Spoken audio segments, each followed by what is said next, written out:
Welcome to this week's episode of our philosophy, dorky, introspective research podcast.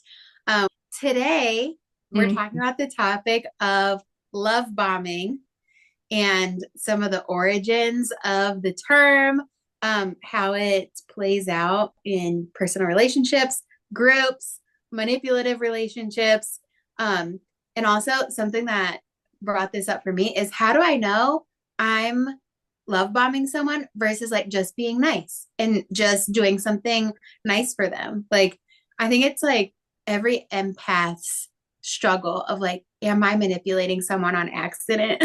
Yeah. That's so relatable. You have no idea. Yeah, yeah, That's exactly where my mind goes. yeah. Exactly. What So if I'm a today, cult like, leader? I hope to accomplish for myself to figure out, like, if I can just be nice to someone and Yeah. it not be a bad thing or like not be roping them into something. Yeah. If That's we could differentiate being nice from love bombing, that would be great. and I like how you pull in whether we're doing it. Like, oh my gosh, what if I'm love bombing someone and then I'm a cult leader? And also like, how do we trust other people and know if they're being nice? Maybe they do have an agenda and like Yes. that's a spectrum, or is it like Yeah. how many red flags do you need before you Yep. step back? Yeah. But okay, but before as we get into this, I just wanted to tell you I love that sweater and you look so pretty today, Elisa. What? This is, don't. That, are you, Did it work? no, it made me feel uncomfortable. Red I'm flag number sorry. one, according to health.com, he makes you feel uncomfortable rather than like flattered. I was like waiting to try that out, and now I feel like such a jerk.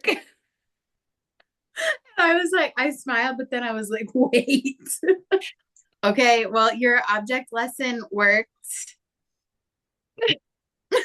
See, we got to rile this podcast up. Okay. And also, if I was going to do that even more intensely, then I'd be like, also, I woke up this morning and you were on my mind, and I've just been thinking. And then I'd be like, how is your family? How is your business Oh going? my gosh. You How really can I pray for you today? I prayed for you today. God laid me on your heart this morning. And also, I just want you to know that you've got some really special qualities. And I think you've got like, I think that my organization would really like need someone like you. There's no one else like you Okay. out there. Well, I wanted to invite you to speak to our small group. And like we usually don't have guest speakers, so this is something that's like a really big deal. You would be like the only guest speaker this whole year, and it's just because we really noticed how dedicated you are and how insightful you are. You can really bring some unique things to the table, and you've really stood out lately. So, I know you're Wow. super new to our church, but we really want to just pull you in and love on you Mhm. and uh Well, you really help you thrive and grow in this way. This is for your benefit that we're inviting you in. Yeah, I have been looking for somewhere to do life together with a group. I just want to do life together. Is that what you're offering? Actually, I see that you're working really hard to invite me into the group, and I was wondering if you wanted to join me with coffee. I'll buy Oh my and gosh. share with you some additional tips for how to like help get some more people into the group because I think you really have your heart. I can see your heart in this, and I can tell that your heart is really in it, and your Okay. thoughts. Can we break now? Like, We might have to edit it uh, too long. no, Oh not my that. It's just getting too cringe. Like, because you're bringing God. out all your vocab. Okay, shake it off. Okay. Shake it off. Okay. Object lesson was successful. We both triggered each other. Okay. So I mentioned, uh, one of the red flags for love bombing is you kind of like feel uncomfortable, about receiving. It could be like a gift or like excessive compliments or like I want you to spend time with me, kind of like some expectations that are given. I couldn't help but think like the very first thing I thought of in like pop culture was when Michael Scott tried to give Ryan an iPod for the Christmas party when the limit was like $20. Oh my gosh, And the best. like it's so awkward. Not that the episode turned into like Yankee Swap or whatever, but like it's just so awkward that like what you gave me an iPod and like I don't know, people love bomb like that to maintain someone in the relationship or like if Ryan were to like question their friendship or something, it's like, how dare you after everything I've done for you? Like it's kind of like setting the Oh stage to yeah. be able to say that. Like, how Strings dare you attached. question me? Huh? Yeah. Strings attached Oh kind of. yeah. Well, that's the thing with like a gift that's a love bomb is I think that's how you, I guess you only know after or after a pattern of behavior, but like a gift with strings attached is a love bombed gift. And Yeah. Michael Scott wanted something out of that. He wanted Ryan to be his friend. He didn't just Yeah. want to have it. Mm-hmm. He wanted to Yep. be his best friend, actually. And he wanted to like make Ryan come out to eat with him and like hang with him. It was Hottest in the office. it wasn't just okay. But here's my question. How do you know the difference between someone who's learning or trying to learn social skills? Because mutual gift giving is an indication of friendship. Like I give my friends gifts to show that I care and also the relationship's mutually benefiting me. So it's like Mhm. there's always something I'm getting out of it. It just how do you know whether you're doing it manipulatively or you're doing it because gift giving is like part of like you want social relationships and connections and I don't know, it's always messy to me. Yeah, like I think being open to the other person's feedback regarding the gifts, like for example, it's like, oh my gosh, it's an iPod and like wasn't the limit $20, I think it depends on how the other person reacts in that sense, like or if it's like, wow, that's too much, it makes me feel uncomfortable. Like my husband calls it a social hangover of Yeah. like, wow, they gave us this, so now we have to find a way to kind of like give it Yeah. back, so I think like how much or like how heavy that social hangover feels and like expressing it to a friend, and seeing what that's like is telling, love bombers typically don't respect people's boundaries or people's feedback and stuff like that, or like I was reading about this, like love bombers act like the gift or the gestures are in the other person's best interests, like you need this or um yeah, so I don't know what your thoughts are on that. I just get in my head about it because I do think that I'm more of a like comparing my husband to like I'm more of a social like investor in Mm-hmm. relationships. And so I will like do the quality time, do the gift giving, do the hey, I'm thinking about you, ask the questions Mm-hmm. that I know someone. It's not that I'm doing it not to manipulate the person into being my friend, but maybe a little. If it's like true confession hour, I do think that there's a like part of me that learned as a young kid how to make friends. And part of making friends is like letting the other person know you care. And part of the way you do that is by asking questions about them and showing that you care. And so it's very blurry for me where the line is of like being a good friend, which is a value, and being a manipulative, love bombing like person. Yeah. And I'm sure that I'm sure that there's something, and that's the point of this podcast. There's a very distinct difference, especially on far ends of the spectrum. I just get confused in the gray because I think that socially we all do some of that a little bit, Yeah. but So then like there's a difference. let's talk about a practice that's been in practice for so long, and it's meal trains, Oh, like yeah, yeah, yeah. okay, so someone has a surgery, someone has a baby, and their church group or their mom's group or whoever creates a meal train, and one person a day brings this family meals, like In my family, my mom was always making lasagna. Like that's her meal train gift that she'd always give, you know?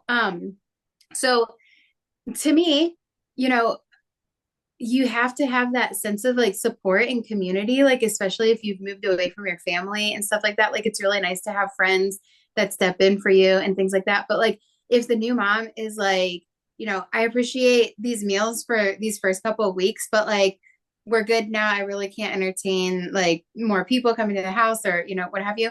I think like the members of the group need to respect that, not like, no, you need us now more than ever or something like that.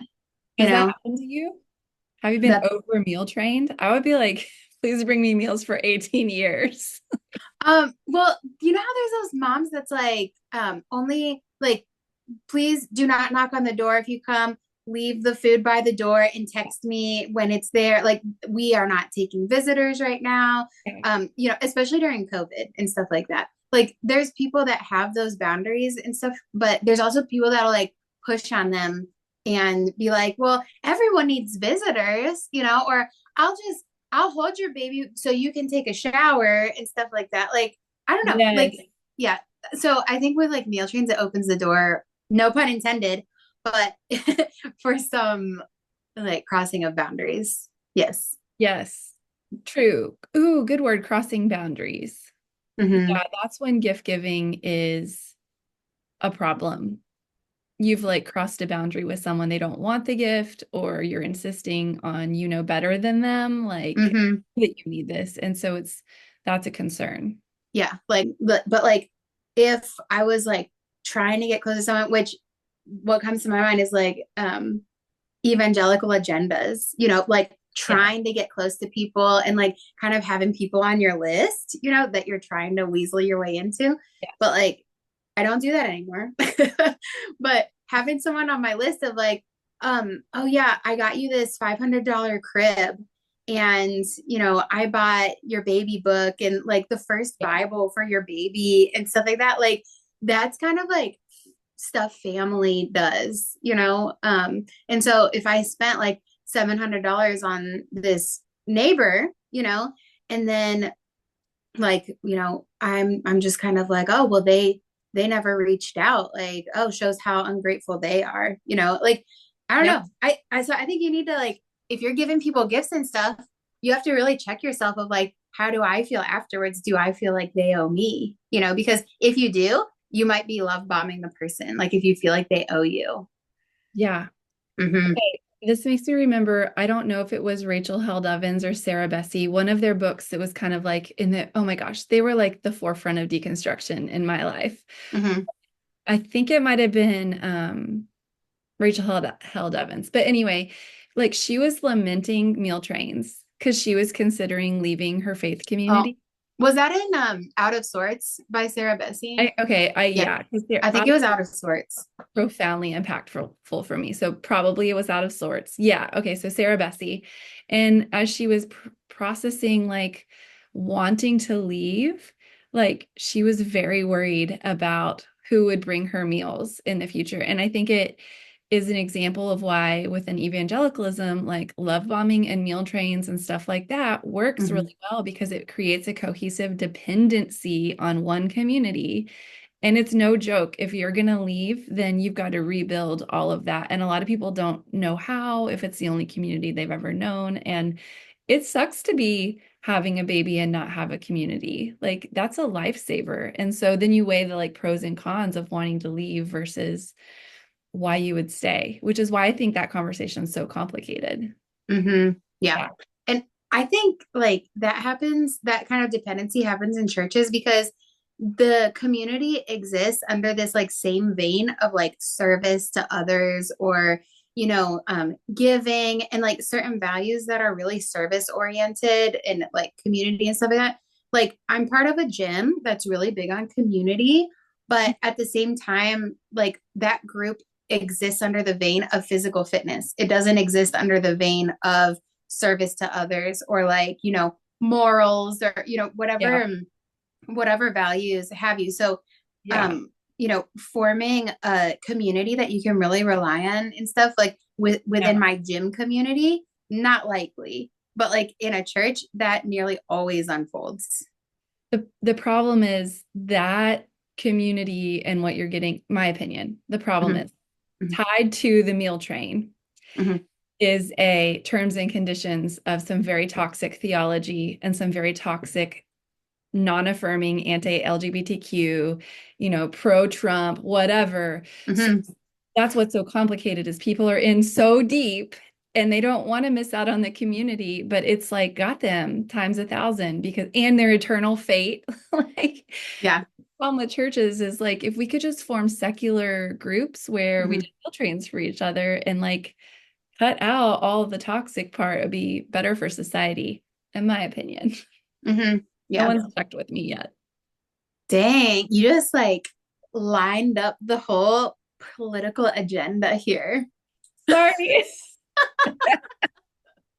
These are just my personal thoughts. I think we would be better off without all the toxic stuff, but with the meal trains. And when I'm a like old lady, my goal is to somehow be in or form or contribute to communities that are like secular or safe, but provide. That's why I led new moms groups because Hmm. already Hmm. an intention of me like all of this exists in the church and I want it outside of the church. And I was very adamant about like meeting in a community center and finding a space where everyone was welcome because oftentimes that kind of support is tied to required beliefs, anyway, this is a soapbox, but it's a big it's a big deal to me. Okay. Okay. So we started talking about love bombing, Yes. just like in our personal messages and stuff. And then we found that this term was coined back in the 70s to discuss how Have a prop. cults, yeah, there we go, to discuss how cults and high control groups were recruiting members. So, what did you find? And you were like, oh my gosh, I have that book on my shelf that Yeah. coined the So term.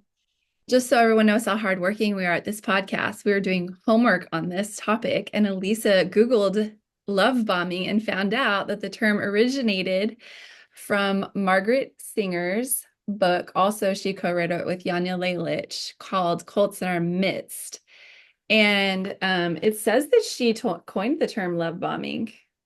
Okay, so here's where, as to our knowledge, the term love bombing originated, and Yanya Lalich and Margaret Singer were looking over. This book is fantastic if you want to learn about cults. It's like the OG book. But okay, here's what they say about love bombing. I'll read it to you, Elisa.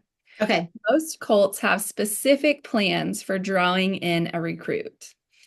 As soon as any interest is shown by the recruits, they may be love bombed by the recruiter or other cult members. This process of feigning friendship and interest in the recruit was initially associated with one of the early youth cults, but it was soon taken up by a large number of groups as part of their program for luring people in. Love bombing is a coordinated effort, usually under the direction of leadership, that involves long-term members approaching the new person, flooding the new recruits and the newer members with flattery, verbal seduction, and affectionate but usually non-sexual touching, and lots of attention to their every remark. Love bombing, or the offer of instant companionship, is a Oh. deceptive ploy accounting for many successful recruitment drives. Hmm. Okay. What are your thoughts on that definition? Okay. My thoughts. So my mind goes to the Tinder swindler, which Okay. is this guy named Simon Levive, which that's his alias that he was using to act like he was like the son of this like diamond oligarch type of family. Mhm. So he successfully made a Ponzi scheme basically by seducing women into these like long distance romantic relationships.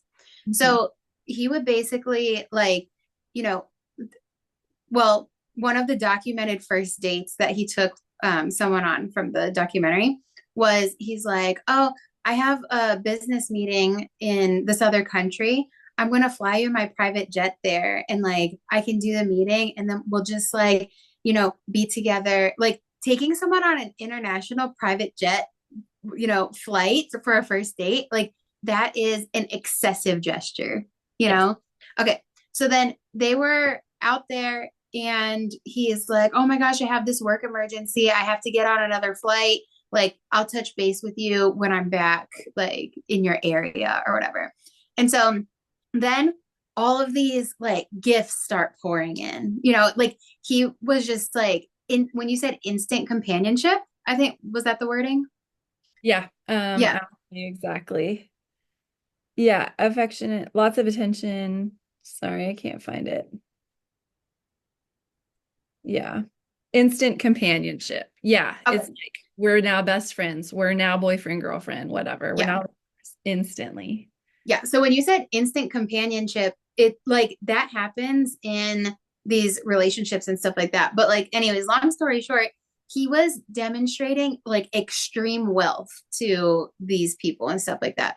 So eventually came the scam where they saw that he was super wealthy, private jets, like, all of this luxury clothing, stuff like that, dinners, wiring money to them, all this stuff. Yeah. Eventually would come a moment where he would say, oh, the diamond industry is so dangerous. I'm in trouble. I'm getting followed. Someone beat up my bodyguard. I need you to wire me 200,000 euros so I can like operate under the radar, but I'll wire it back to you. And so since this person has seen like all of this extreme wealth, they're like, oh, of course he'll like wire it back to me. So he had these women like taking out loans and like all this stuff because they think they're rescuing him and saving him. And like, it's a sure deal. He's the son of a diamond mogul. He'll Right. definitely pay me back. So Convinced. they would wire him this money. There were cases of women who would like send suitcases of cash that they were able to withdraw and stuff like that. So he would get that. And the reason why it's a Ponzi scheme is that he was using that person's money that was supposedly rescuing him on the next victim to take that next victim on these luxury dinners and private flights and stuff like that. And so the same thing would happen. He would trick them into thinking that he's super wealthy. And then I'm in trouble. I need money. I'll get my dad to wire it for you or whatever. So it was like fake wires, fake deposits, fake watches, all this stuff. While he had like all these women like under the bus, basically being like, are you going to pay me back? Are you going to pay me back? Like, I'm going bankrupt right now. Are you going to pay me back? And he was just like on to the next person, like using up his market. That So is he, like, when you were talking about that, like extreme excessive gifts, yeah.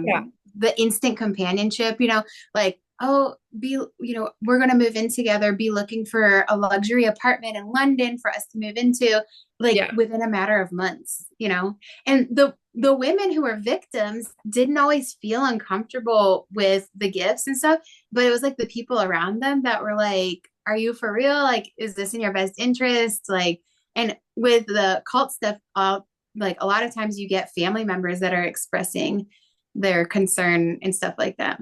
Yeah, because those people haven't been hit in their like emotion part of their brain with the gifts and the love bombing. So I feel like they can see from the outside, like all the red flags are going off, and the person, I think, is benefiting emotionally from it, even though they're getting hurt by it. And so it's frustrating that it works. That's what's Yeah. frustrating, that it works. And people Well, yeah. take Sorry. so much from other humans. Yeah. Then you have a similar shyster in Anna Delvey from Inventing Anna, right? Yes. She did the exact same thing. Like she was tipping people $100 bills, like at the Yeah. hotel she was staying at, taking friends on flights, like doing all these things. So she could similarly kind of like weasel her way in and like get money that she didn't have access to and stuff like that. Like, oh, like I have so much in my trust fund abroad. Like, why are you getting upset over me owing you $200? Like, I It's have all millions in scam. the bank. It's a Yeah. total. Yeah. Okay, I have another part that it's darker though. Of course, What? I would come up with the darkest example. But this is also the pattern of domestic violence. Mm-hmm. Mm-hmm. It's when okay, so in those cases, they're just ripping the people off financially. Yeah. domestic violence, I know you know this, but I'll say it anyway. Like you love bomb the other person, you're charming, you're like buying them all these gifts, you're telling them how much you love them and they're perfect. And then after time goes by, you start to abuse them and tell them like actually, you're worthless. And but the person's already emotional. That's how that gets carried into an abuser. Like people don't just hook up with an abuser day one. Like they usually get love bombed into the relationship and then the person switches. And Hmm. while they're already like kind of on the line in the relationship or they're vulnerable or whatever, then the abuse starts. And then it goes for a while. And then there's usually like a honeymoon phase. The person tries to leave and they'll love bomb them a little bit again. And then it'll just go around in a circle. But Hmm. it just occurred to me that like love bombing was also in that pattern. Oh, of course. Yeah. It keeps people roped into stuff. Or like if you're told so many times that like without me you would have nothing, Yeah. but Over and yeah, over. people start to believe that. Mhm. Yeah, but it's interesting because at first it's like with me you have everything. Yeah. And Hmm. that's the love bombing. And then like a little later Exactly. it's like without me you have nothing and you can't get anything. So it flips so quickly, which is also religion to me. In high control religion, it's Hmm. like I'll give you heaven, I'll give you your heart's desires, I'll give you everything and then suddenly I don't know how you're feeling about this comment. And then suddenly, like, you're in a little deeper, and it's like, oh, by the way, if you leave me, I'm taking it all away and punishing you. Mm. I think it's similar, but you Okay. can disagree. I respect your perspective. I'll have to like, I don't know, think about that in my spare time. Like, my point with love bombing is similar. Like, socially, we all need to use sort of like know how to win friends and influence others. Like, that's kind of a part of negotiating relationships, but we need to be like more aware of when love bombing is happening and like be aware of why you're buying someone a gift, be aware of like why you're complimenting someone and like I don't want to be afraid of it. I don't want to like get too far in my head of like I'm just a horrible person because I said that compliment and I just meant it so that they'll like me more. Like, yeah, a little, but also I meant it because I meant it. Like, I really do think you look pretty today. Like, honestly, like happy for you. Yeah. Um, but there are also very sinister organizations who use that to manipulate people as a recruitment tool. And like the Tinder swindler and some of these high control groups, love bombing is definitely a part of something that is intentional and like to harm someone and exploit them and basically at the end of it take everything they have for Yeah. the purpose. So if someone has such low insight into their motives and stuff, Yeah. like I don't know if they would ever admit that that's the reason why they're in taking an interest in someone or, you know, Yeah. doing any of that. Like some people have no insight whatsoever that they are manipulative. There's other people, yeah, like Simon Levive or whatever. He knew because he had his Ponzi scheme going. He knew he needed a next target to finance the next one and to finance the next one. Like he knew there was an end game to it, but I don't know if everyone realizes that they could be seeking some future gain from their current love bombing. But I think you can help people who are seekers Hmm. know the difference because I agree with you. Right. Like if someone is going to manipulate with that, like they don't care. Like they're probably not going to change. But it's the people who are getting love bombed who could have more awareness of like, hey, is that compliment honest or is it I'm going to get something out of it? Are they buttering you up Yeah. to Or put you in the oven? is there some like balance with the compliments or with the gift giving and stuff like that? Or is it like really one-sided and stuff like that? Or like if someone gives you a $200 thing for your birthday and you give them like a $20 Starbucks gift card for their birthday, and then they're giving you like, I don't know, a designer bag for Yeah. Christmas, and you're kind of like that creates like a lot of imbalance. Yeah. Um, yeah. Or even with compliments and stuff like that, if it's like, oh, thanks, you look great too. And it's like, no, but you are just so insightful and like, kind of like drawing someone in and stuff like that. Like, Yeah. Or like, hey friend, I have a great opportunity for you. Oh my gosh, don't even. That's another episode. MLMs, we've Multi-level missed a marketing. huge pocket, and Gosh. love bombing is such a thing. Ugh. Or, hey boss babe. Hey girly, I'd love to get coffee. I miss seeing your face. Oh No, they no. don't. They do not miss your face. They just Oh want to my sell you something. I hate that. Oh, I hate it so much. But yeah. Mhm. Yeah. I've learned though to like, I have some friendships where I feel like there's mutual affection shared of like, I think you're doing a great job, or like, I see this in you. And then I feel like it's proportional and that feels good to me. Like Yeah. Yeah.